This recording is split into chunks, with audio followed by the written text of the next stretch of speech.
Good morning, good afternoon, or good evening. Before we start this week's episode, I'd just like to make one thing clear. Myself, Kush, and Mike actually record this a few days before it's released, so if during the past 48 hours robots have started their coup to take down the human race, Jesus has finally come back to Earth to judge us all. Or if Ezra Miller has, I don't know, slapped a laundromat worker for losing one of his socks. Please realize that's why we haven't mentioned it tonight. But just in case, all hail our new robotic overlords. What's up, Jay Creasy? Good to have you back. And get your shit together, Ezra. Now let's hit the music.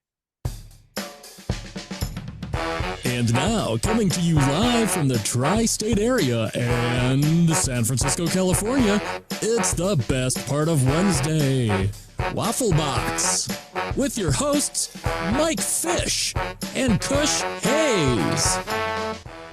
Welcome to Waffle Box, the podcast where we talk about anything, everything, and nothing all at the same time. Coming up on episode 110, the war on smoking has taken a dumb turn. What are the hipsters making beer out of these days? Plus, we have a movie review that makes us think John Cena's Marine, was it that bad after all? And much, much more. I am Mike Fish, and I am joined, as always, by the main man from San Fran. It's Mr. Kush Hayes. Kush, how you doing, buddy? How you doing, Mike Fish? What's good, y'all? Kush Hayes here. Come to episode 110 of the Waffle Box. The original Waffle Box is the people's podcast and the best part of Wednesdays. You accept no substitutions. You love us because we do this. We do this because we love you, and we come all the way from the future. Home of Super Bowl 60. What's good, producer Latham? Greetings to you both, my esteemed gentlemen. I'm doing splendid. Thank you for asking. In honor of Afternoon Tea Week, I've been drinking exclusively Earl Grey and binge-watching The British Office. Unfortunately, it's only got 12 episodes. So at this point, I think I have the script seared into my brain. What do you think about the old Office compared to the new Office, if you have a comparison? Well, I've noticed that Martin Freeman and John Krasinski basically play the same character.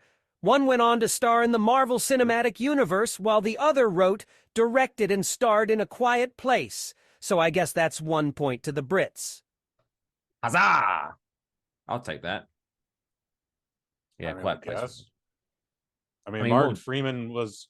He's in like 4 or 5 Marvel projects now, but those are day rates, man. Like that's not a franchise player. That's a background prop that you just keep putting in a different corner. John Krasinski is actually the producer and the director of those 2 movies, and they went on to make a lot of money, making him a lot more money. So, point for the U.S. I think we'll just agree to disagree. There you go. Ooh. Anyway, yes, episode 110. We're like now elbow deep into August. How's life been treating you there, Kush? What have you been up to? It's good, man. Just completed another rotation around the sun. I'm not doing the Twitter gimmick anymore, but like I have to communicate to you through it still. I suppose we could do something else, but we've been doing it this long and it's still a portal. So that's how we still connect for these live events. But to the main man, Alex out there, when that photo was taken that Mr. Mike Fish posted, I believe I was 39 when that photo was taken. Is that all the clues you're going to give us? That's all the clues I'm going to give you. It's from the 2019 NBA Finals. So, no, so it's 4 years ago. Mm-hmm. See, I did that. Quick math. Oh yeah. Check out. Maybe it was 2017. Whatever. I have to look at the picture again. But yeah, that's from there's a very specific timestamp in the background. But yeah. But yes, the reason behind that photo was obviously you celebrated an anniversary of your birth. I'm pretty sure I mentioned this before. I'm a big stickler. I don't accept birthdays. You don't have many birthdays. You have one birthday. You were born on the day of your birth. That's your birthday. Mm-hmm. After that, you celebrate the anniversary of your birthday. But anyway, you recently celebrated an anniversary of your birthday. How was it? What did you get up to? Very mellow. We're at that point in our life where going out and getting plastered is just not fun. And everyone's got families and babies and blah blah blah. So like, if I could get anyone to get wrangled out to be like, yeah, wife needs me back home by 9:30 so I can tuck in little Joshua. And it's like So I just stayed at home and took a microdose of some mushrooms, and then played Rock Band in the dark, and it was lovely. Fantastic. It was pretty good. Cannot lie. Speaking of getting older, as I feel like I'm doing this week in, week out now, I'm just highlighting a new reason why I'm like, I'm getting old, because that's what I'm doing. So I was looking, trying to go away for a weekend coming up. Just not quite a staycation, because I'm leaving the house, but around the local area, heading further down south to get some beaches and things like that. So I thought, hey, maybe find a nice hotel or something, maybe stay a couple of days, enjoy myself. And then, there's my alarm. But then something came up, and I was very annoyed at this. So on one of the hotels I was looking up, which I'm not going to book, because I don't want to seem like I'm like snobbish, or what's the word? Prudish? Conservative? No, not that. No, I'm not going in that Being direction. posh? Bougie, maybe that's a good word. Bougie. Ooh. But It's French. I don't stay in anything that ends with motel. Because that's where prostitutes get murdered. Like I don't want to go there. I don't want to get caught up in that. Not all of them, but you don't want the motels where you stay on business, or you need to stay overnight before you get back on the freeway tomorrow morning. That's where you stay at the motel. But yeah, you don't want to take the family to the motel. No, like when you're staying and you're like, what should we have for dinner? Let's check the vending machine. Like, no, I'm not doing that. But anyway, so this motel listed two prices, right, for the entirety of the trip. Okay. And this is how you know it's a good one, because this is like 5 days and it was quoting like $200 or whatever. But one of the prices was $282 total for the entirety of my stay. Sure. Or the second option was $305, which, quick math again, is around about an increase of $23. No, $23. Yep, $23. I was right first time. Sure. Now, you're probably wondering to yourself, Mr. Hayes, what do I get for that extra $23 that I'm spending on this motel room? It's parking or a buffet breakfast? No, I would almost accept that. But no, what you get for an extra $23 that is coming out of your bank account and going to this company, you get, money works. Quote, free Wi-Fi. Oh. And I don't like to be I don't want to be that guy and be a stickler for words and things like that. I'm not dictionary police, but I'm sorry, if I have to spend an additional $23, how the fuck is that free? Like, fuck you.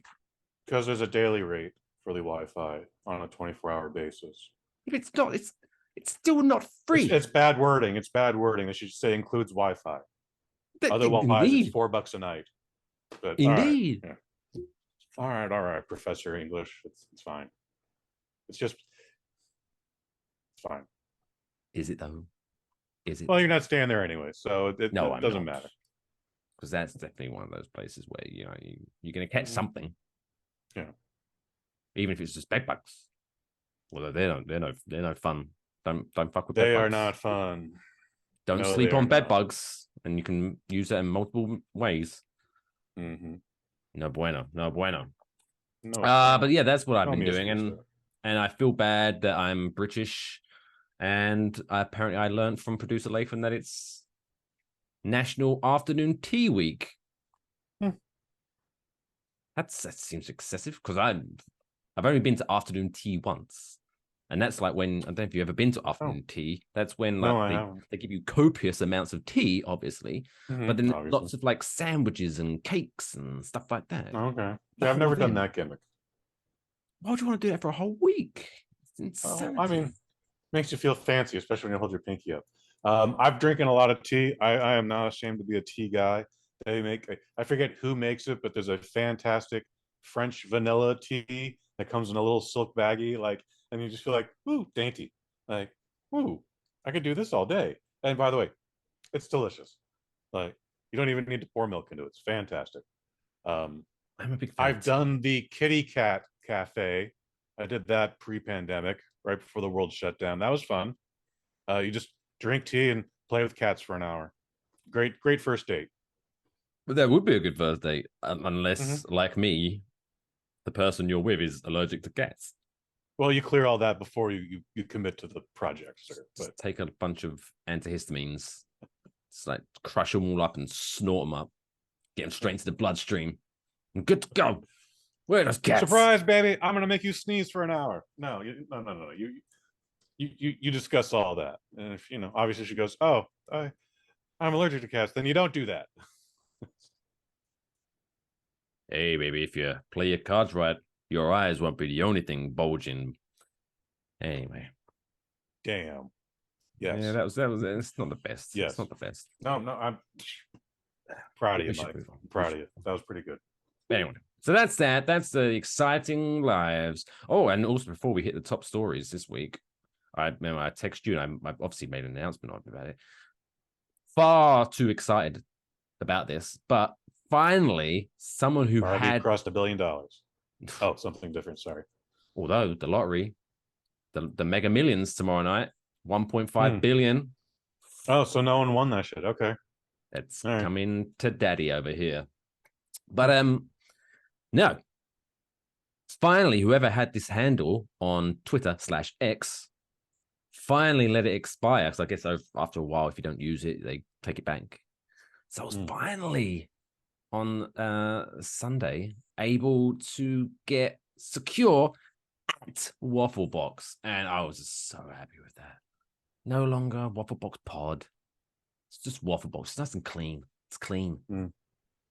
Yeah. Now let me ask you: is this something you've been repeatedly attempting for the last year and a half? Just like maybe it's available today. No.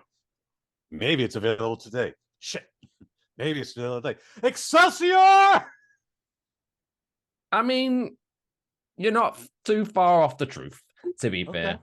And I do often also check at Mike Fish, but that son of a bitch has got his tweets protected, so I have no idea how active he is, so I don't know how long I have to wait. Is this something you also have to engage, like whoever was using Waffle Box, like you had to tell Twitter X, hey, they haven't been using this. Give me. Or no, that would be a bit excessive. That would be. But yeah, one day at Mike Fish will be mine. Will be mine. Anyway, that was a really thrilling opening 12 minutes. I'm sure everyone's still listening. So it's now time, I think, we should get into the meat and potatoes, the crux of the show, and tell everyone the important news that's going on in the world. It's time for this week's top stories. It's now time for this week's top stories. First top story is a story that's very close to my heart. It's the ever ongoing war on smoking. What's going on now? Well, by the way, I was a smoker of 20 years, and it's been over 9 years since May 30th. Congratulations. Still miss it, buddy. Still miss it. Hey, that's the good thing about being an addict. You never lose it. Still got it there, pal. Still got it. But yeah, no, we mentioned last week about like the ridiculousness at London Heathrow Airport, where they hide the cigarettes behind the big green door, and no one shall look behind the green door. Now other countries are now doing stupid shit. So I think we alluded to this several episodes ago, but now it's kind of finally in force. So Canada. Canada, they are going to be the first nation to start printing individual warnings on cigarette filters. So rather than just having it on the box saying, now then, watch yourself, be careful, you might burn your fingers. Like on the box, now every single cigarette is going to have a warning printed on it. So basically, cigarettes cause cancer, and then there's a poison in every puff. how tiny is this print going to be, or how long are these filters going to go? I don't know. Like, Yeah, because the it's not just examples. a simple warning cancer. Like, To be fair, I mean, where's my cigarette? I'm not going to put cigarettes because YouTube might get angry at me. But yeah, in the example where they obviously blew up the cigarette to make so you could see it. So it might be a case of where you have to like pull out a cigarette and so, what the fuck is that? Oh, you have to really like zoom in to read what the fuck is going on. But it's so apparently this is going to be in a bid, quote, to deter younger people from starting smoking and encourage others to quit.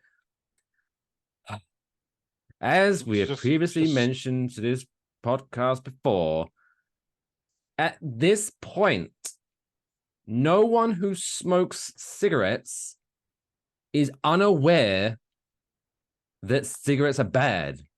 Everyone knows that. And I agree. Quite frankly, if they don't, I don't want to, say the things, but they deserve to die. We deserve, we're overpopulated. So if these people are still walking around thinking, hey, cigarettes is good for my health, then are we going to miss them? Are we? I don't know. It's not for me to decide. But someone's going to miss them. But this is dumb. This is DUMB dumb. Yes, those regulations went into effect last Tuesday. So the regulations started last Tuesday. Starting next year, they'll start seeing the new label. So obviously they've been told, hey, cigarette makers, they got to manufacture. At this point, you have to, you have to crack on. So yeah, the phrases will appear by the filter, including warnings about harming children. I'm assuming that means the cigarette smoke harm children, or rather than, you pull out a cigarette and it says, don't punch children. That might, but that'd be a good one to have on there. Damaging organs and causing impotence and leukemia. The impotence is a good one, to be fair, because no one's a dick. But in May, Health Canada said the new regulations, quote, will make it virtually impossible to avoid health warnings. No, again, I mean, the cigarette's already in my fingers. It's in my mouth. Like I'm inhaling the smoke. And at this point, I've spent $15, $16 on this fucking thing. I'm not wasting this. I'm cracking on, pal. This also, by the way, means that cost of cigarettes is going to go up another quarter or whatever it is, because now they got to pass the cost of all that ink in the filter, which, by the way, is one more extra chemical going in your lungs now. Now I've got to worry about ink poisoning. Fuck. Way to go, health minister. It's backwards ass and just dumb. I mean, so this is only happening in Canada. This hasn't transferred over to Europe or Hong Kong. As of right now, this is going to be Canada, and I guess everyone else is like watching, going, "This is so dumb," but fuck it, let's see what happens. Because like I know in Mexico, they on the actual box, like they'll just show like a rotted black lung. Oh yeah, that's a big thing in UK. That you have like in the UK also rotten teeth or a fucked up eye or shit like that, fucked up lungs. I mean, if you don't get it after that, like, but again, folks, like this is maybe just a little bit longer than what a filter is on a cigarette. Like, how small is this ink, or how long is this filter gonna get? It's just it's redonkulous. It's redonkulous. But to keep things fresh, they're going to come up with a second set of phrases that is expected to be printed on cigarettes by 2026. And this move is part of Canada's effort to reduce tobacco use to less than 5% by 2035, and follows a 75-day public consultation period that was launched last year. If they really want people to quit smoking, I have a couple of suggestions for the 2026 messages. How about smoking makes your dick smaller? Or Ben Affleck also smokes. You want to be like Ben Affleck? He's everyone's second favorite Affleck. And the other one is Casey Affleck. You want to be second best to Casey Affleck? Do you? Although that last one might not fit on a cigarette filter. Yeah, that'd be a very long cigarette.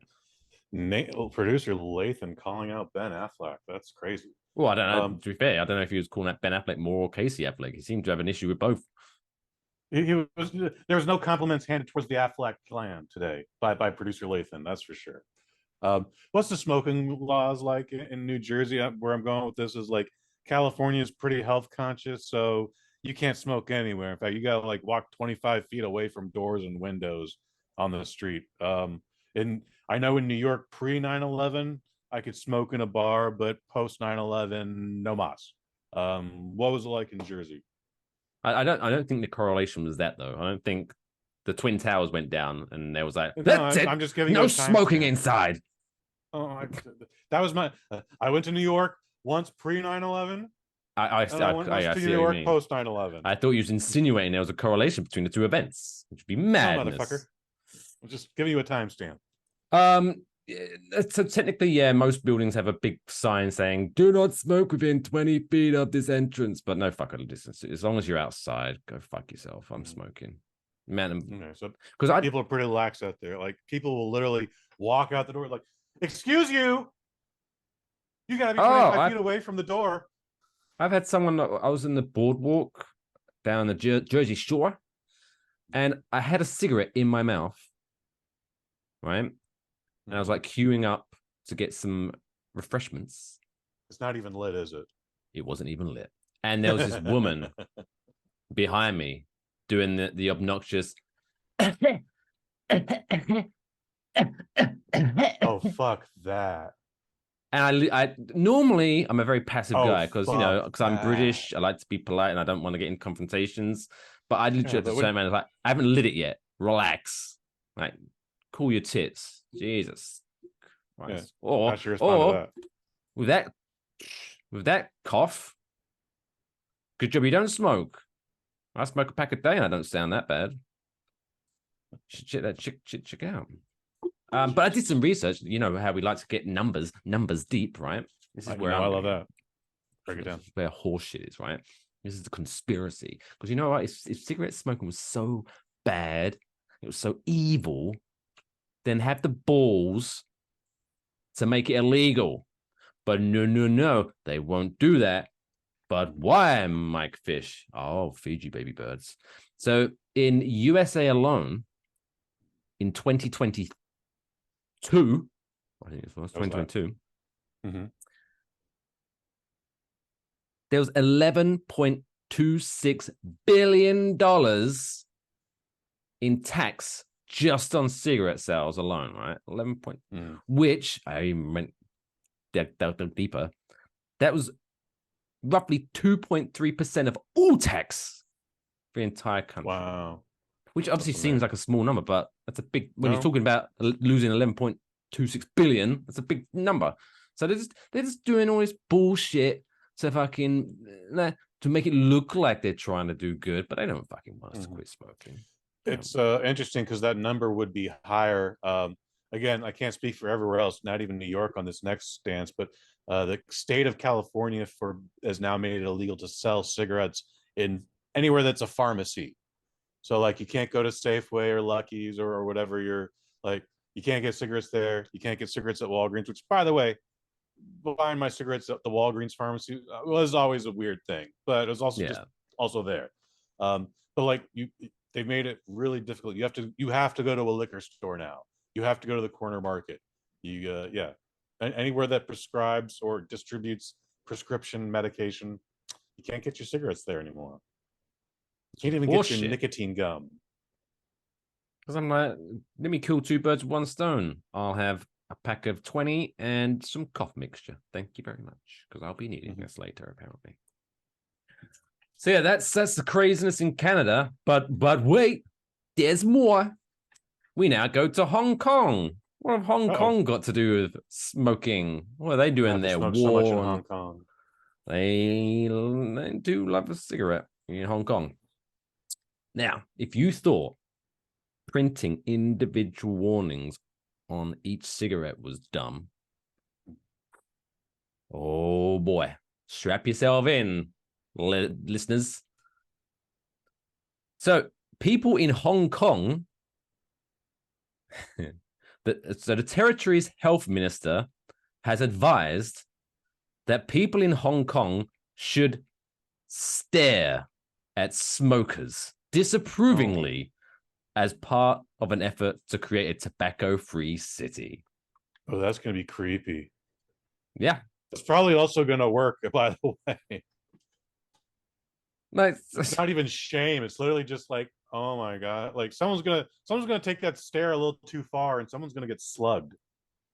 Well, they did mention. So Oh, he said. So look how Professor smart I Lo am. Chung Mao Dr. Mao. said, "Quote: When the members of the public see people smoking, we can stare at them.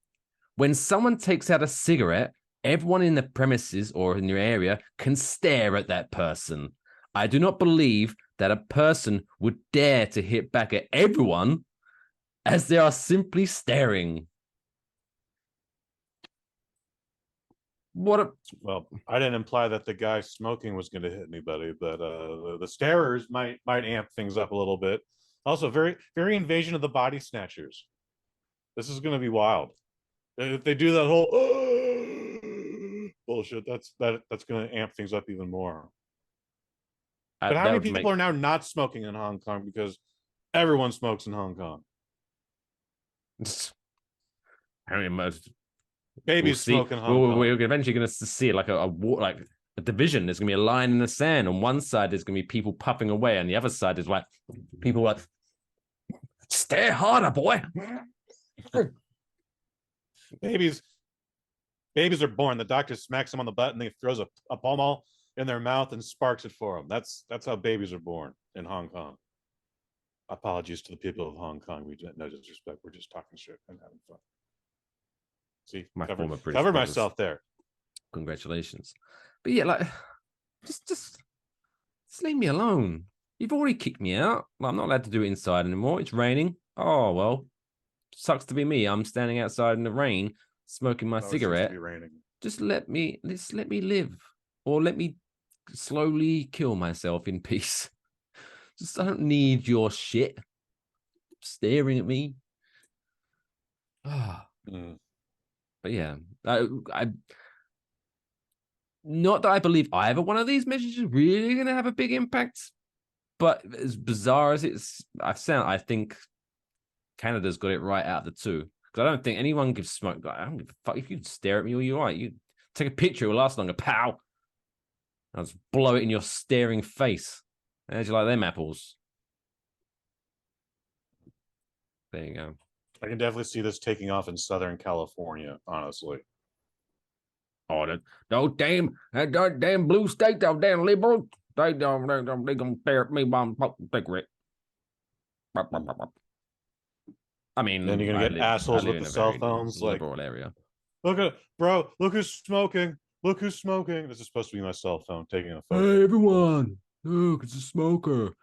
But yeah, I don't think there's a correlation between liberal because New York City is a very liberal city, but I don't believe if anyone stares at a smoker in New York, you are getting your face slapped pretty fucking quickly if you stare at a stranger. Don't make eye contact with strangers. What are you talking about? It's madness. So it's not going to work in New York. Maybe in Hong Kong, but we'll see. I guess we'll follow this developing story and see if violent crimes increase in Hong Kong because people aren't minding their own fucking business. Sounds terrifying. All right. Next up story though. Right, you know how like people, recycling is very big. You know, we're all trying to be very green, being eco-friendly, save the planet because it's heating up and the iceberg's melting and Manhattan's going to be underwater in 20 years, probably. I don't know. Everything's going to shit. So people are trying to find ways to be eco-friendly. And I'm going to say this because this is coming from your neck of the woods, Mr. San Francisco. What the fuck? They've taken the piss now. Or not, well, almost literally. So a California company parlayed, that's a good word, its water recycling expertise into the creation of a beer made from a San Francisco residential building's wastewater. Ew. No. I refuse to believe this is a thing. Well, ew. I agree with that. I take a sip out of my non-wastewater beverage. So the company Epic Clean Tech, which you put tech at the end of anything, sounds professional, A San Francisco-based water treatment company teamed with Devil's Canyon Brewing Company to create Epic One Water Brew, a Kush-style ale made using recycled water from showers, sinks, and washing machines in 1550, a 40-story luxury apartment building. I mean, I know it might global sound disgusting pandemic. to drink beer made out of recycled water, but you look me dead in the eyes and tell me with a straight face that you wouldn't drink something made from Ashley Graham's bathwater. You'd remortgage know your who that house in is. the blink of an eye, and you know it. You don't know who Ashley Graham is? Are you not up on your sexiest people alive polls? Afraid not. Ashley Graham is the current champion, I guess, the reigning champion of sexiest woman alive. Okay. I mean, when after Would the you show, say she's hotter than Selma Hayek? Then I rest my case. Then I don't need to know her. I don't know, but after the show, have it do a Google. Do a Google. I mean, she's pretty. I will say Ashley Graham is pretty. I'm probably not drinking Pretty anybody's delicious. bath water, but No. yeah, this is how the next global pandemic is going to start because of these assholes, dude. Seriously. Yeah, literally, we went from 3 years ago to make sure you wash your hands, don't touch anyone, don't look at anyone, stay 6 feet away from everyone. To now, yeah, let's just drink each other's bath water and put a little bit of alcohol in it. That'll kill the germs, I guess. Like, no. I'm literally nauseous from this story right now. So Aaron Tartakovsky, CEO and founder of Epic Cleantech. You're a cunt. That's dumb. Yes, that's dumb. He said almost no buildings reuse that water. That's what we're trying to change. End quote. The beer is not currently for sale due to regulations banning recycled wastewater from being used in commercial beverages. Yeah, that makes sense because why would you want to drink? Anyway, but it did prove to be a big hit at a conference on sustainable building technologies. I bet all of those people that went there were weirdos. Quote, we ended up producing just over 7,000 cans, not as a commercial product, but as an educational effort. It was meant to tell the water reuse. It was meant to tell the water reuse story in a new way. Oh, yeah, because, everyone's bored of the old classic water reuse story. Oh, that story's been told several times. Oh, how many times are they going to remake that movie? Quote, but frankly, we did not anticipate the tremendous response that we saw. Yeah, no shit. If you make a beer out of recycled water and you go to a recycling conference, yeah, people are going to be interested. No shit. But take that to your local bar, your dive bar. Yeah. Pretty sure you're going to get run out of town, pal. Yeah, I agree. It's going to get a worse reaction than the Impossible Burger. That's just made out of beets. This is fucking bathwater. But the connection would be like if they made the Impossible Burger out of regurgitated beets, or people who only eat beets, and then we sifted through their shit and made a burger out of it. You gonna eat that? No. Call Joe Rogan. We got a new Fear Factor contest for him. Well, as long as we make money out of that, people do what they want. But jeez. But yeah, man, we're gonna sell them the idea, dude. We're gonna get just drink regular beer. Just drink regular old fucking beer. San Francisco. Fucking San Francisco. How's San Francisco? Anyway, let's talk about people that actually. Oh, you got something to add? What? Nope. No. Let's just move on. We're gonna be here another 20 minutes if we don't move on. Just go. Yeah. If we keep talking about this, I'm gonna throw up in my mouth. Let's talk about some people that are achieving some things in their lives, and they've got certificates to prove it, and they're like, my parents are so proud. It's this week's Dumb World Record of the Week. Why? Why? Why would I? Why? Why? Why? Why? Why? Why? Why would you want to do that? This week's Dumb World Record comes to us from Maryland. Or, you know, the state that's known for people saying, where the fuck is Maryland? So Maryland, this is exciting, this Dumb World Record, because I've got an audio clip lined up. Lathan's going to play it for us in a minute. So we can actually hear the world record. Oh.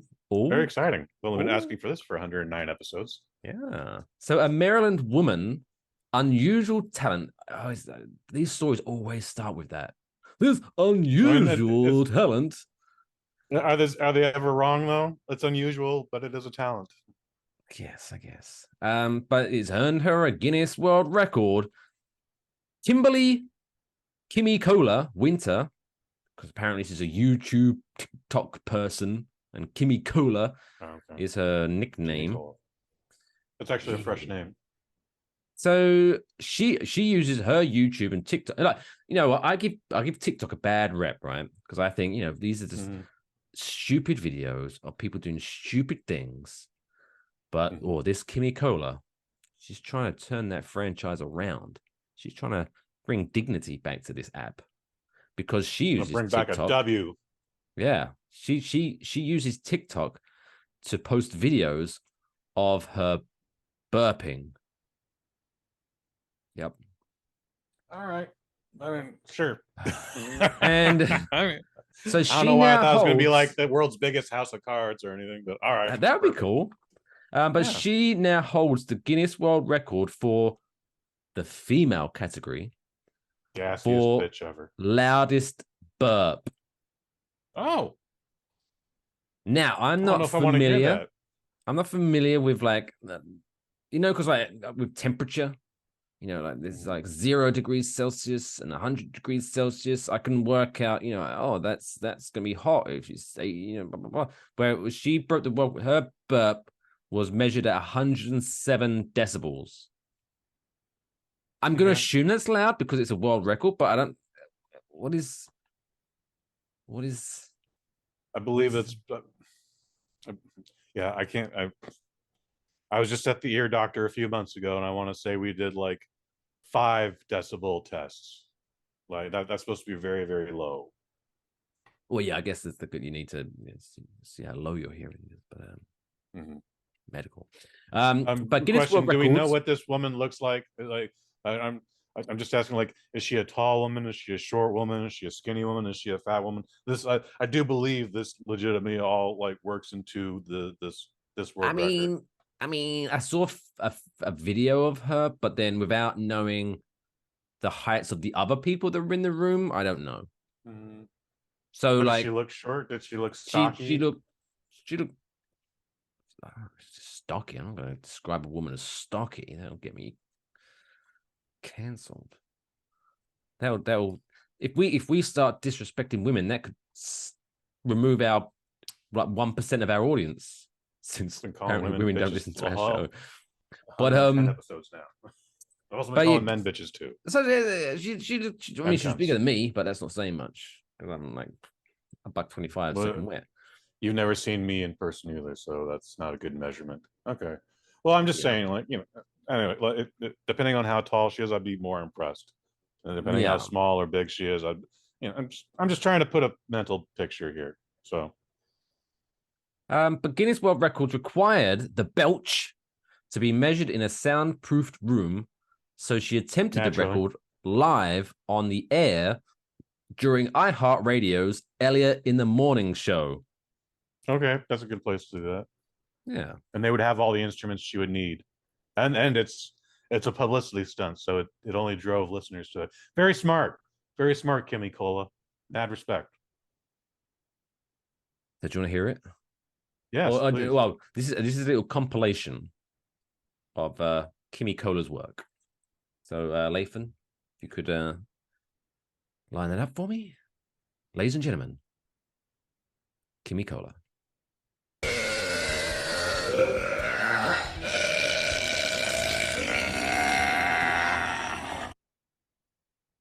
Yeah. That was all one burp. No, I think that was like a montage of 4 different attempts. Ow! I want to hear the single burp. Oh, That's fine. That's fine. Yeah. that was definitely a Wow. verb. I mean, that sounds pretty intense. So yeah. So apparently, Winter's burp. Here we go. It's in the article. Winter's burp was measured at 107 decibels, about as loud as a motorcycle at full throttle. fuck. That's pretty loud. Okay. I have a gauge now for the volume.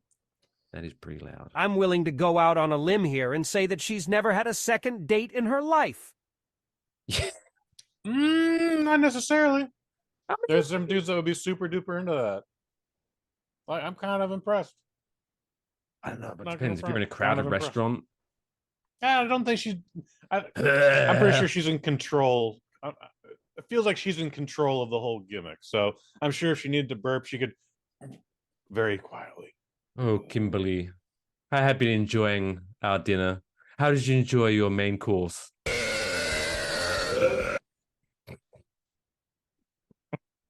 I feel very confident she'd be able to control the volume so that very few people would be disturbed during dinner. This is assuming she has manners. Not everyone has manners anymore. So Yeah, but I'm how? just gonna guess. How did she prepare for this? That's what I was gonna ask. Like, she drank a bunch of soda, Well, Alka-Seltzer. to be fair, once I read this, all of a sudden, she seems my kind of woman. Winter said she prepared for her attempt by experimenting with different foods and beverages, but she just ended up having coffee and beer with her breakfast the day she attempted. Okay. Oh, that's a woman. It would have gonna had have to a- have been something carbonated. So yeah, the We beer have, makes sense. we have some nice breakfast. Would you like a beverage? Yeah, give me a Heineken. Yeah, oh, my kind of woman. Bless you. Thank you. There you go. Shout out to Kimmy Cola Winter. 107 decibels, but bless you. Gee, Yeah. you're right then. Yeah, that might happen for a few more times. Uh-oh. It's never just one sneeze. And that's me controlling my sneeze, by the way, instead of going blowing snot all over the goddamn camera. That'd be nice. That'd be nice for our YouTube viewers. But In there you go. 3D. Still to come in the second half of this week's episode. Of course, we got the middle show quiz, trapdoor segment, Kush's movie review of a terrible, terrible movie. Spoiler alert. Not that bad. And much, much more. So stick around. We'll be right back after this short break. Does that camera of yours give you 3 different picture options for better pictures more often? Oh, too bad. What you need is an advanced photo system like Kodak Advantix. It's a special kind of film. It's a different kind of camera. It's a better way to take pictures. Further.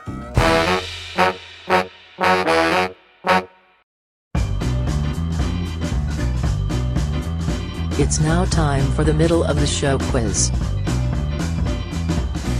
Hey, welcome back to Waffle Box, episode 110. Still to come, Kush is reviewing the John Cena movie. Oh, good luck with that. But it is the middle of the show, so it's the perfect time for the middle of the show quiz. And this week we're playing a nice game of either or. Ooh. So as always with the middle of the show quiz, I give Kush 5 questions and he has to rack his brain. That is so full of knowledge, it pushed the hair out. So it's a nice way. That was a ball joke. I got that. Yeah, that's it. I got Anyway. that. So what I'm going to do, I'm going to give you a little category, and then 2 options, and you have to pick which one, either or, is the correct answer. Okay. Of course, 5 out of 5 is the goal. 3 out of 5 for a win.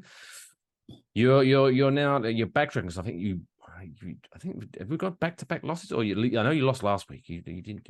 I lost last week. I want to say I won the week before.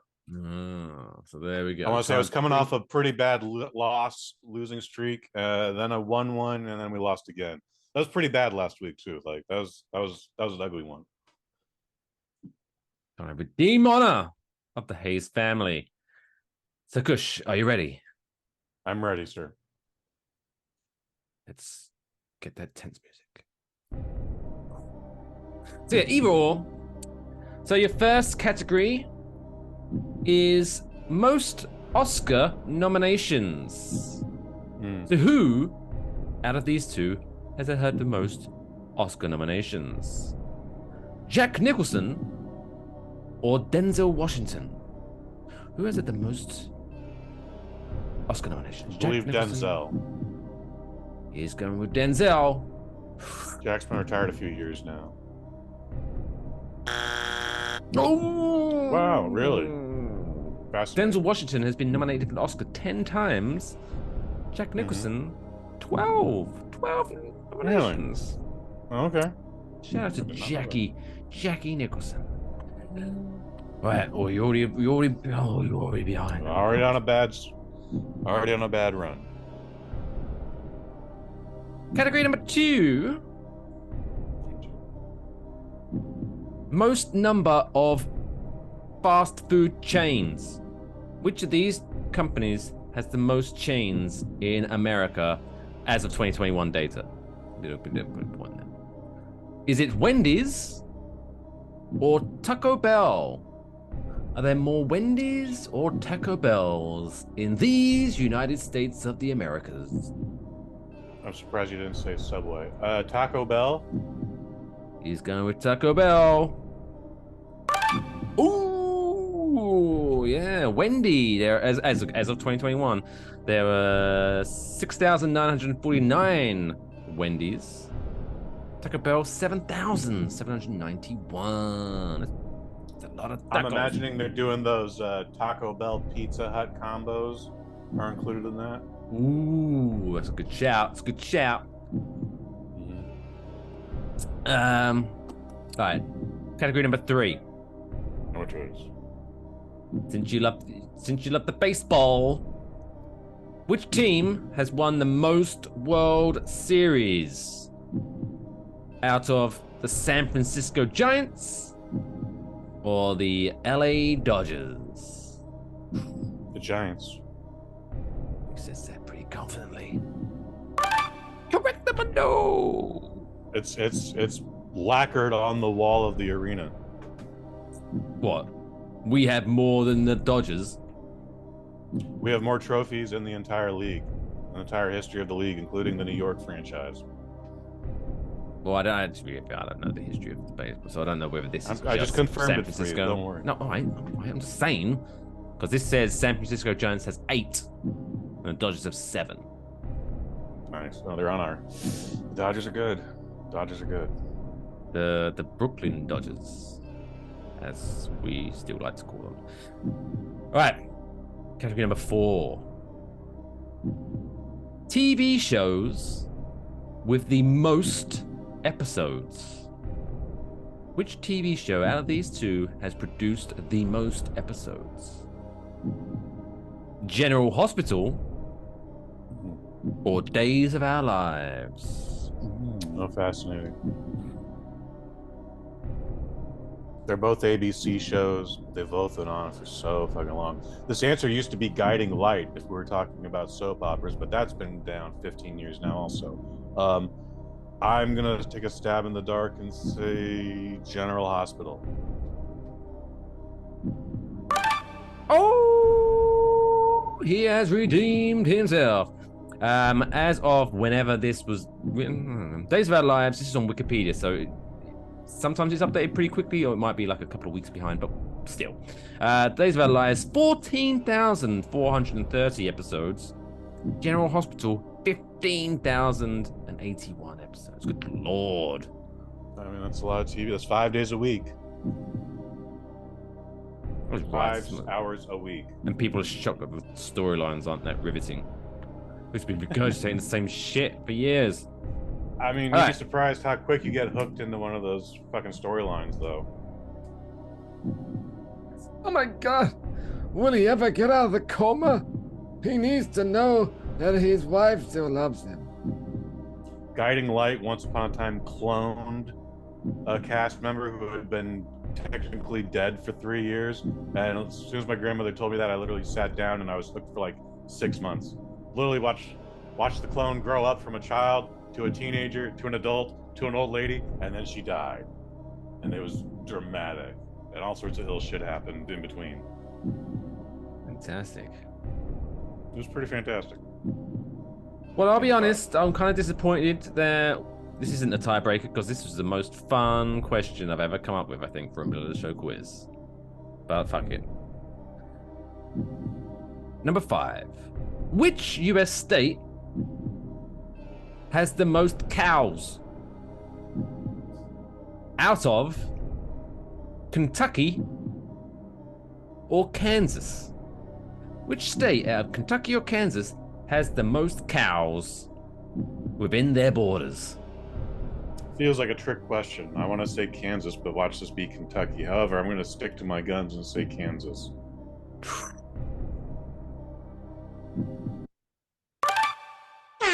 Yeah! You win. Damn it. Kentucky's all bluegrass and tobacco fields, man. Yeah.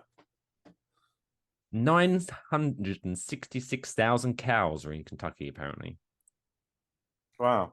Kansas, they love them cows. 1.4 million cows. See, this is why you come to Waffle Box. You don't get this kind of information anywhere else. No one else is talking about the hard hitting topics of how many cows are in each state. Because they're You guys cowards. love us because we do this, and we do this because we love you. It is the best part of Wednesdays. We're not cowards. We're cow positive. Yeah. Hashtag cow positive. Beautiful. All right, let's move on swiftly, I should say, to another time where we're going to delete some things from history. And this week's category, it's very summary because it's going to be affecting you because the weather's getting nice. Well, it's still kind of been getting nice now. It's August. Pretty soon we're going to be like, oh my God, it's October and it's getting cold. Oh my God, I miss the winter. I miss the summer, even though you've already been bitching about the heat for the last couple of months. But anyway, I digress. It's now time for the trapdoor.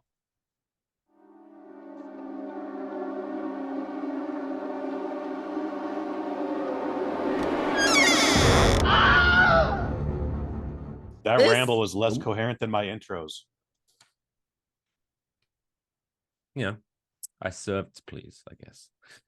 This week's Trapdoor segment is about the state fair. Because everyone's, those fucking carnies roll into town and steal your money because they say, oh, you can get this big cuddly bear if you just throw the baseball and hit the things, and they'll glue to the table, or the holes are too small for the ball, so you're never gonna get them in.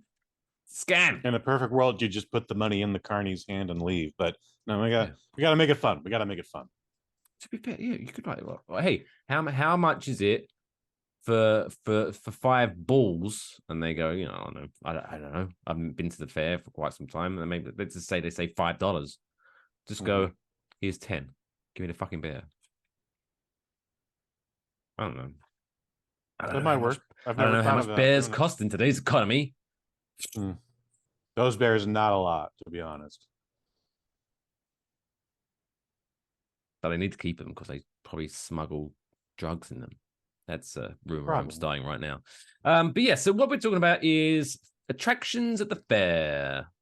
As you're walking around, you're like, oh my God, which one should I go to? Which one should I not? We're going to help a little bit out and remove one from existence because they suck.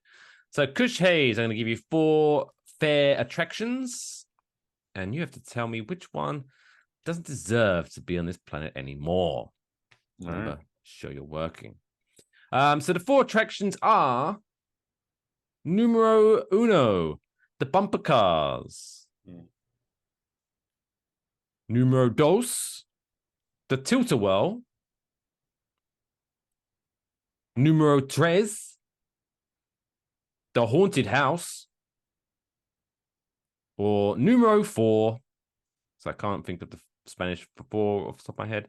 The carousel. So the bumper cars, the tilt-a-whirl, the haunted house, or the carousel. Which one is like, that's such a shitty ride or attraction? Let's get it out. Well, first off, bumper cars ain't going nowhere. All right. That is one of the most fun times you can have vehicularly assaulting your best friend. Everything is safe. You get your little harness on. Everything. It's a bumper car, so you know the entire layer is protected, and you just ram into your friend, and you hit him just right. You just keep him in the corner and just keep ramming him and ramming him and just make sure that they don't ever leave. And you just laugh at them. And you go, ha, ha, ha, ha, ha, ha, stupid. And you just do that for the entire 5 minutes, and it's the best. Spend money to get neck whiplash. The fun of the fair. Carousel's a classic. It's fun for kids of all ages, and you know when you're with your sweetie, you make some sort of romantic gesture, like you know give her your high school pin or whatever you kids today do on the carousel. Yeah. Mike is reenacting it right now. Look at that. Creepy. Sometimes there's a game, if you're on the outside layer of the carousel, you can literally grab a brass ring, and then if you're apt enough and you toss it right at the center and it hits this, you can win a prize on the carousel. Not many people know that, but not all carousels do that. Those on very specific carousels. The Santa Cruz Beach Boardwalk has one of those. Like drive-by shooting while you're on a carousel. It's exciting. Haunted house. Haunted house is a good time. Depending on if it's the rail attraction where you're just like, we go around the corner here, take another, and things are popping out on springs, and there's a terrible recording that's usually scratched or skipping.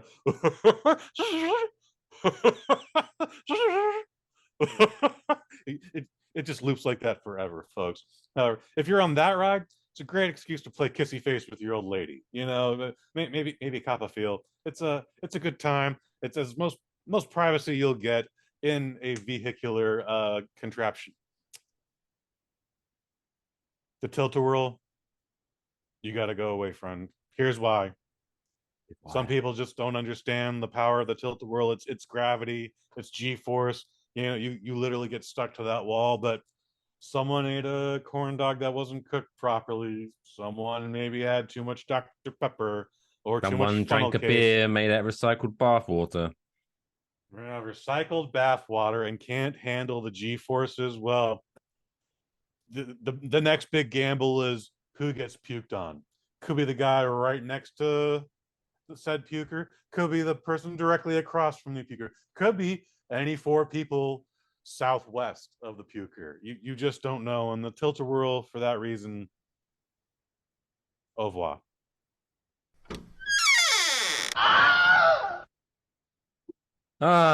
Fairly well. But fare thee well. You make a compelling case. Yeah. Although I've never been to a haunted house where I'm sitting in a car. Normally it's the one where you have to walk around, and I'm always like stealthily looking around the corner because I'm like, somebody's gonna fucking jump out, somebody's gonna jump out, and then jumps out, and I'm like, fuck, I knew it's gonna happen, fuck. Fucking hate those are a little more difficult because you're in front of people are in front of you, so you're trying to follow them. People are behind you, so you can't just like stop and again make out with the girl in the corner. But then there are assholes also jumping out at you, and you know, with the right music and the right environment, it's quite scary. I went on the Walking Dead haunted house tour at Universal a few years ago, and that thing is intense. Like it's not, you're not in a little car or anything. Again, you're wandering around. But as soon as I crossed the threshold, my sensations were immediately changed. Like I think they like pump some kind of frequency in there. On top of that, there's just strobe lights going, very loud music, and then of course gunfire, and then of course random assholes dressed like zombies are lurching out at you, and it's awful. I mean, it's very scary. If you love that thing, it's great, but it's awful. And yeah, I could not get out of there quick enough. I never understood why places like that have like the strobe lighting. It's like, why is zombie apocalypse always taking place in like a German dance club?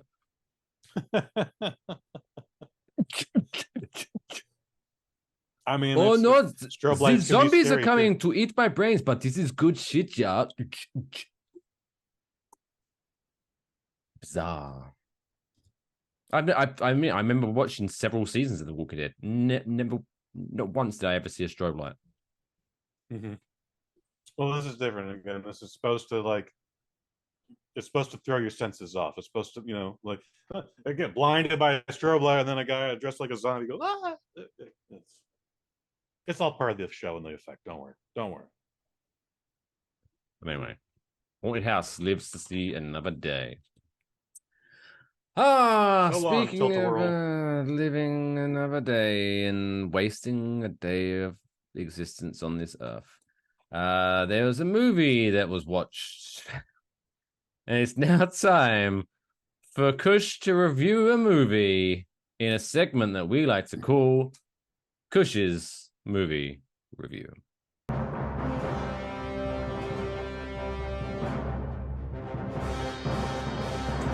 Kush's Movie Review. Yes, welcome to Kush's Movie Review here on Waffle Box. If you are watching the standalone version of this, don't forget, do us a favor and click subscribe. Click the thumbs up button. Leave a little thing in the comments to be like, oh my God, yeah, you're so smart. I agree with everything you said. That'll be much appreciated. But this week's movie is Hidden Strike, a movie about John Cena in bed with his wife, and he secretly farts and then pulls the cover over her bed. Hidden Strike. At no point does John Cena ever Dutch oven his wife. He's not even. He should have. married in this It would have movie. made this fucking movie better, if I'm going to be honest. This was one of I'm those taking rare you didn't have a good occasions. time. This is one of those rare occasions where, because it was on Netflix and I didn't have to leave the house. Well, I'll be honest. Here we go.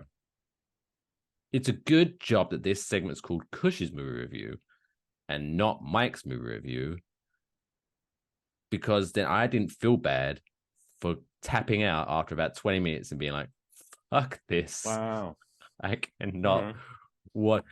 There was so, right. You're going to get into your review in a minute, but this looks like someone went to, where like a garage sale happens, and sometimes or maybe like a what do they call it? Like in England they would call it a boot sale, which obviously I'm assuming you don't call them boots because they're trunks over here. But yard sale, garage sale, all the same. Or like where people like Boot sale. gather. And lots of people are selling lots of things. You walk around, I guess, like a farmer's market, almost. Farmer's market, a flea market as well. Flea market, yeah. So it looks like whoever wrote this movie went to a flea market and went around the flea market and was like, yeah, I'm going to buy all the cliches that I can find and put them in my bucket. And then he mixed around the bucket with all the cliches he found, and then poured it into Netflix, and was like, nah. Well, it's a good thing this is called Kush's Movie Review and not Mike's movie. Oh review. yeah, because if it was Mike, this video would be like 2 minutes long. It'd be terrible content. Let's see if I can go a little longer than two minutes here. That's what he said. So, that is what he said. Well done. Well done. It's Hidden Strike. It was released on Netflix this year in the year of our Lord 2023, but this movie was actually completed and has been sitting on a shelf since 2018.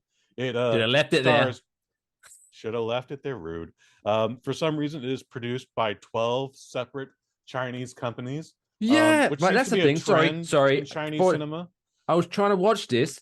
You know that bit, again, if you haven't seen this, the bit before the movie starts, they show like all the production companies' logos. That fucking goes on for like 10 minutes. Sorry, carry on. It's not that long, but it does go on a while. This is for some reason a trend. I don't know why it takes 12 companies to produce one hour and 43-minute Jackie Chan film. But there it is. It did. And despite the fact that it took 12 people, the CGI in this is not good. just to get that off your chest, because I know you were complaining about that. Like, I usually don't give a shit, but I'm like, yeah, this looks like a PlayStation 3 game. It's kind of weird. I don't know what's going on here. But Maybe anyways, even PlayStation this is 2. directed by a man named Scott. What? That was me being totally offensive. You might know him as the director of a movie called Act of Valor that apparently starred nothing but real life Navy SEALs firing real life Navy SEAL weapons. And I just went like, why? What could go wrong? What could Alec go Baldwin wrong? Yeah. saw that and said, "Hold my beer." Yeah, right.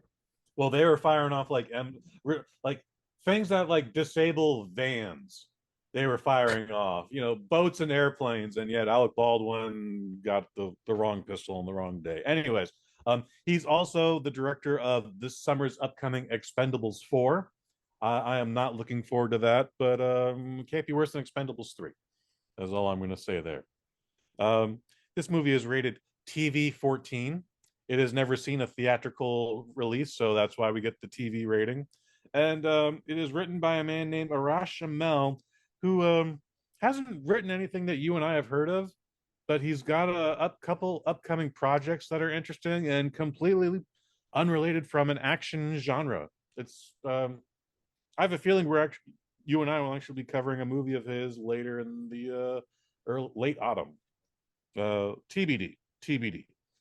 Like I said, this stars two men with the initials JC. None of them are Jesus Christ, but we do get Jackie Chan and John Cena. And then also Prelob Azurback, who played Euron Greyjoy, Game of Thrones. He was clearly cast hot off of that. And you know what? He's still a good bad guy. Like, I enjoyed the shit out of all of his scenes. He chews up all the scenery in this. Plot's a little wonky. This takes place in the Middle East. We are still in a conflict, possibly with Saudi Arabia and Afghanistan. I'm not 100% sure where they are in the Middle East, but violence is everywhere. In fact, there's a highway called the Highway to Hell? The Highway from Hell? Highway of Death? Highway of Something Death. stupid. Yeah. Something stupid. Brilliant. John Cena was a private contractor, big military guy. His father was a military guy. His younger fuck up brother is a military guy, and they were all in business. Apparently, dad dies before our story even starts. Brother gets murdered within the first act, and despite the fact that our man John Cena is supposed to be a good guy, he is involved in the kidnapping and ransoming of 5 individuals. It is apparently not the 5 individuals he thought he was getting ready to kidnap and ransom, but he knew he was part of the kidnapping and ransom. However, because he has been adopted by an Afghani village that he's trying to get water for, and he's just taking care of a bunch, like 20 little children, Jackie Chan's like, he's all right. He was teaching the kid to play baseball. Yeah, teaching him to play baseball and saying Old MacDonald had a farm. Like, he's great with the kids. So those are, I think, the most ridiculous things in this. This is a Jackie Chan movie, though, so we don't come here for the plot. We're here for the action. And this isn't a classic. This isn't Drunken Master 2. It's not Rumble in the Bronx. It's not even Who Am I, dude? But this is a fun, entertaining Jackie Chan film. His fight with John Cena found very entertaining. Ended appropriately with before the two of them can kill each other, just the room explodes with gunfire, because a third wave has encountered them, and then they have to work together, and that's when they become best friends. So. Yeah, Jackie Chan was about to kill John Cena, and then they realized both their mothers had the same name, and then they became best friends. Well, I don't think we're gonna have anything like that, but the fight is appropriate, dude, because John Cena towers over him by like 2 feet. So he's just picking up Jackie and just like slam dunking him on the ground, man. It's very entertaining. It's actually some of the best John Cena action I've seen. Better than anything he did in the last 2 Fast and Furious movies. I hated The Marine, and it's one of the few movies I've actually walked out of. So I didn't give a shit about that. 12 rounds? 12 rounds is a silly fucking movie too. you may not like this movie, Mike Fish, but this is actually John Cena's best action film. I will say that Jackie Chan obviously has a lot to do with that. It's better than the Johnny Knoxville movie. Like, again, both these guys are doing their own stunts. So I don't know. Yeah, I enjoyed it. It's, again, not a classic. It's gonna be very forgettable within the next 2 films, but I'm giving it a 3 out of 5. Wow. 3 out of 5. Mm-hmm. Right. I've given worse movies than this a 3 out of 5, honestly. Try not to be too much spoiler, but I'll just talk about the setup because I'm not spoiling too much because I only watched the first 20-25 minutes. But when it was just so John Cena is in like the desert. That's true. And then he makes the joke of like, because he's playing golf, and I got it in the sand. I thought that was funny. I chuckled.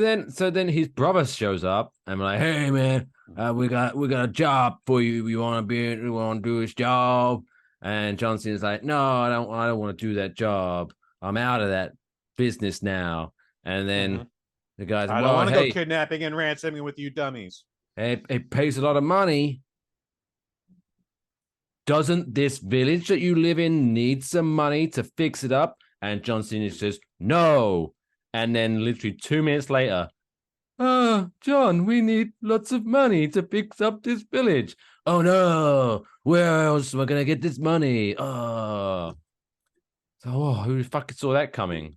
And then fucking Jackie Chan is helping doing something. I'm not gonna spoil it, I guess, but then he randomly sees this young woman and he goes, oh, you're on my bus, and then she's all weird with him.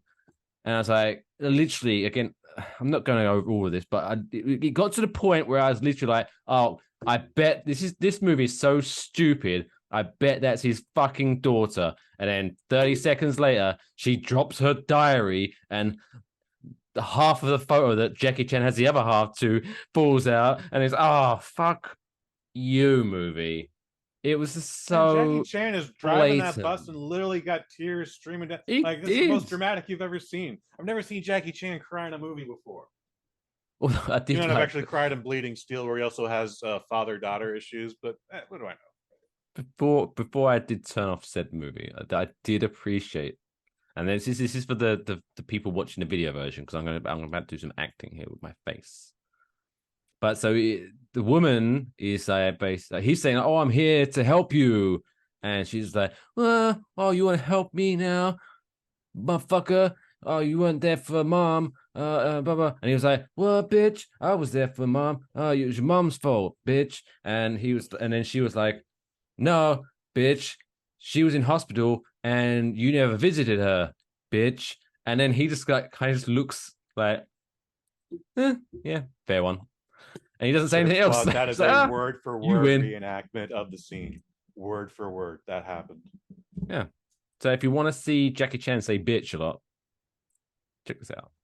Fire up your Netflix. But yeah, it's just, I mean, I'm joking. I'm jesting. Well, I'm not, but I am jesting a little bit. But it's everything with a pinch of salt. You know, it's okay to not like a movie, but no.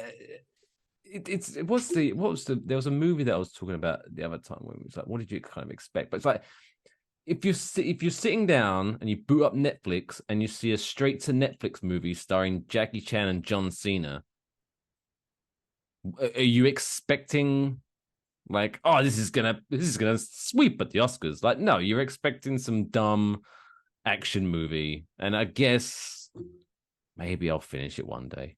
But I guess by the sounds of it, it delivers. And that's fine. Like, I mean, so Jackie Chan always provides some very good stunts, but the final fight is usually pretty whack. And it's usually not against the guy you want to see Jackie Chan fight against either, unfortunately. And this is no different. And they try to do something different with like bungee cords and foam is involved. It's a whole thing. The majority of the film is tolerable. What I need though, are we gonna get like a Hidden Strike 2 where they're like, this hidden strike is too much. We need help. And then in comes Chris Tucker. That'd be great. No, that's Okay. not happening either. But I wouldn't be Wait, surprised is if we Chris saw Tucker Jackie around? Is he Chan and John cancelled? Cena. I don't know. I haven't seen him around for a while. No. Is he all right? Chris Tucker's doing great. Good. He made so much money off of those Rush Hour films. He doesn't have to work again. He was most recently in that Ben Affleck movie, Air, the story about the Nike Air Jordan. Yeah. We reviewed it here on the Waffle Box. He's in that. He was very good in it. He played a character. He wasn't like, look, Ben Affleck, man, I'm telling you. He didn't do any shit like that. Like Chris Tucker stars as Chris Tucker. Yes. I know you're supposed to throw it at me, but that's going to hurt my voice. So. So there you go. Hidden Strike, Netflix, available now until probably a while. I imagine Netflix kind of keep hold of their stuff for a little while. But well, Jackie Chan, they're John definitely Cena. just leasing this, so I mean, it could disappear in 3 months. Fingers crossed. But yeah, Kush gives it 3 out of 5. I gave it 20 minutes of my time, and that's that. There you go. So, anyway, let's send you all off to bed on a high note. Let's talk about something that's going to make us feel warm and buzzy inside, like an episode of The Golden Girls. Shout out to The Golden Girls. It's now time for this week's Feel Good Story of the Week.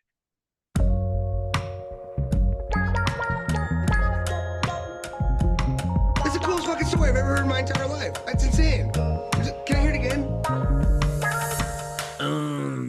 Speaking of The Golden Girls, Kush, we can work man. this out on the air, right? Do you know what I thought about a good idea we could do for a bonus episode of the Waffle What's that? Box? Is we could do our, because we haven't done a top 5 since like 2 Christmases ago when we did our top 5 Christmas movies.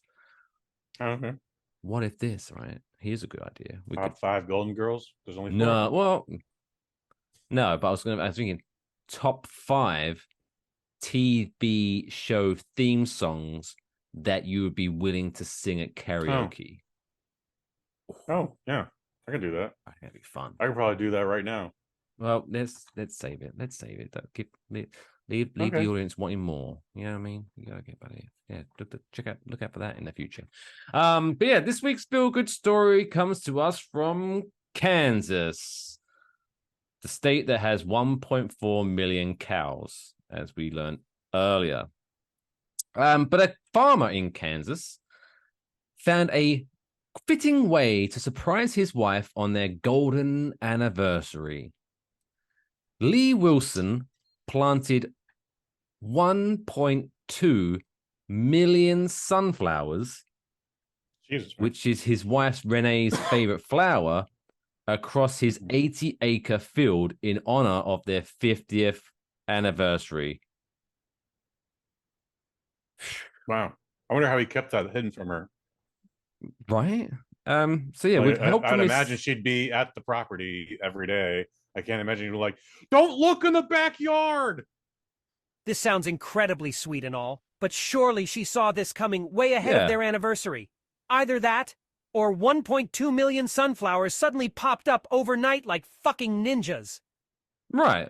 That's what you're saying, right, Chris? Yeah. Like, because Yeah. they grow. They're plants. So they do grow pretty quickly, dude. They do, but still. I had neighbors in the corner here. They've been gone a long time now. I think 3 people have moved in since then, whatever. But once upon they planted plants in the front of their house, and all of a sudden these stalks grew and they got to be 6 feet high, and they still just look like stalks, just green sticks in the ground. And then finally they became 9 feet tall, and then they bloomed, and it was like fucking sunflowers. That's fucking amazing. Holy shit. I wish more people did stuff like this in our neighborhood. And then they died like a week later. Oh, maybe that's what happened then. Maybe she was looking out. It's like, Jesus Christ, there's a lot of green sticks in the backyard. Oh shit, there's Probably. sunflowers. That's But that's the only thing I can answer. See, this is not overtime. So, with the help from his son, he started this secret project in May so that flowers would be in bloom for their big day. Renee said that she had no idea what her husband and son would be planning. Again, really. And said the surprise, quote, made me feel very special. It couldn't have been a more perfect anniversary gift than a field of sunflowers. This is also a gift. Pretty cool. Apparently, for the people that live in Pratt, Kansas. Pratt. What a town. The flowers are visible from Highway 54, and drivers have been pulling over to take in the beautiful sight. Oh. Yeah, I mean, I still got, like, she had to have seen these 6 foot tall stalks, man. Like, what is this? It's corn, honey. They don't look like corn. I gotta question the validity of her appreciation of sunflowers. Like, she has to have planted a sunflower before, right? They are on a farm. Yeah. Unless he was like, hey, babe, why don't you go stay with your mother for 4 months? For the next 3-4 weeks. Yeah. What? No reason. Right? They're in the middle of a messy divorce. She caught him with the new gigantic asses monthly, and he's like, I'm not having this, and she left. And then he was like, all right, boy, we gotta start planting these sunflowers post haste. Gotta get mama back. And then he's like, it's our anniversary. Why don't you come on over for some hot Earl Grey tea and Jackie Chan films? And she's like, well, I do like Jackie Chan films. And she's like, holy shit, sunflowers. That's probably how that went down.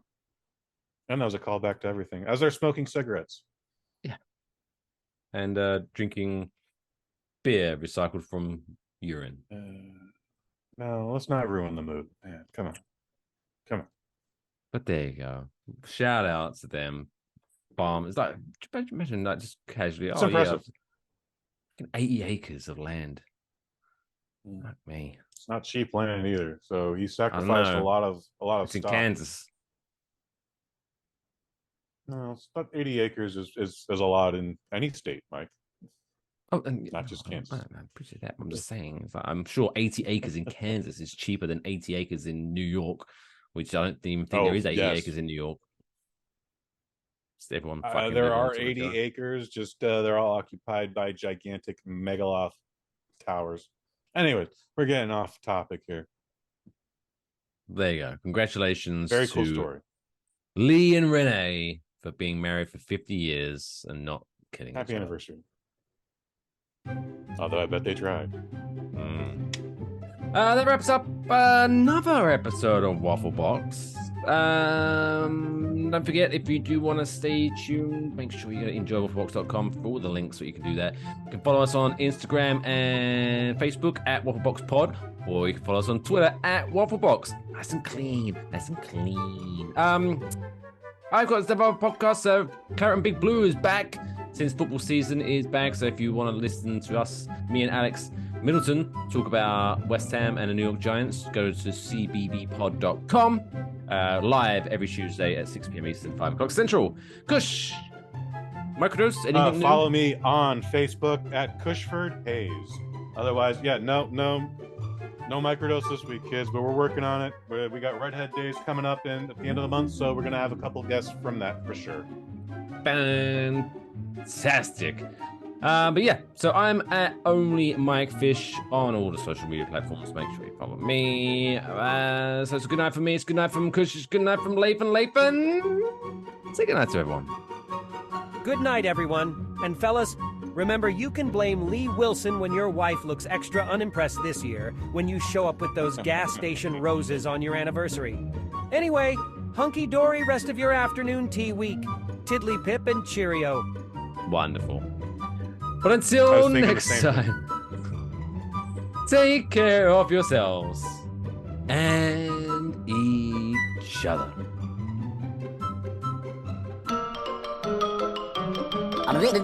That's all, folks.